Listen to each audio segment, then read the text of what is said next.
La princesse Béatrice est heureuse de partager la vie de son beau-fils Wolfie. La maman du petit garçon a d'ailleurs confié qu'elle était contente de savoir que son fils n'était pas scolarisé aux États-Unis. C'est la raison est bouleversante. La princesse Béatrice est l'heureuse belle-mère d'un petit Christopher Wolf Mapelli-Mosey, plus connu sous le surnom de Wolfie. Le garçon de 6 ans est le fils de son mari, fruit de sa précédente relation avec une architecte américaine. Cette dernière a alors évoqué la scolarité de son enfant et a dévoilé les raisons pour lesquelles elle était si heureuse de le voir scolarisé dans un établissement anglais plutôt qu'américain.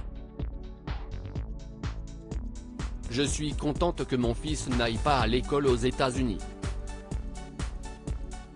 Je peux dormir la nuit en sachant qu'il ne mourra pas à son bureau demain matin. » L'architecte américaine fait référence aux tueries de masse qui se déroulent dans les écoles américaines.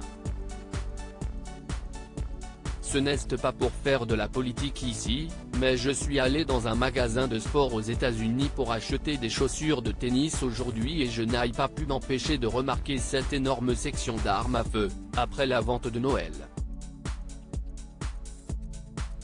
Alors je me suis approché du vendeur et j'ai dit: de quoi ai-je besoin pour acheter une arme à feu à la maison? Ai-je besoin d'un permis? Et il a dit: non, vous pouvez en acheter un tout de suite et le prendre dans 2 jours, soit suivre un cours de $50 de 2 heures sur la dissimulation et le transport et le ramener à la maison tout de suite. Son discours anti-armes. La mère du beau-fils de la princesse Béatrice s'est dite choquée par ce discours, et j'ai dit: ok, donc pas besoin de licence, de dossiers médicaux, d'antécédents de crime? Et il a dit: non. Vous pouvez le garder dans votre voiture ou chez vous, comme bon vous semble. Littéralement, n'importe qui peut acheter l'arme la plus dangereuse connue de l'homme. Une situation très dangereuse selon cette maman. Elle et son ex-compagnon font d'ailleurs tout pour préserver l'intimité de leur fils, en ne le montrant que très rarement.